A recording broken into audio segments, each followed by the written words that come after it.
Hello everybody and welcome. In this video I'm going to show you how to pair your speaker EDIFIER MP230 with your PC.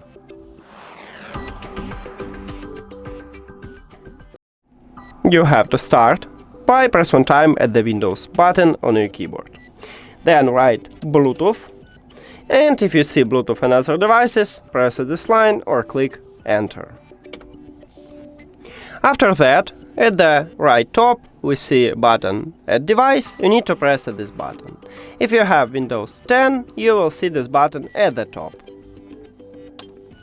Now, in this window, you need to select Bluetooth and press this line.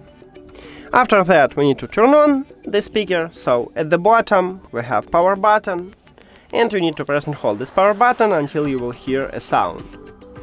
And also the LED light right here near to the power button start blinking, but only if your speaker do not connect it with another device, because it enters to pairing mode automatically when it's not connected with another device. But we can also enter to pairing mode manually by press and hold Bluetooth button, what located near to the power button. So you press and hold until the LED lights start blinking blue. After that, you will see your speaker at the device list, and you need to press your speaker and then click Done. We did it! Thank you for watching this video. If you found it helpful, please consider subscribing to the channel and leave the like on the video. See you later!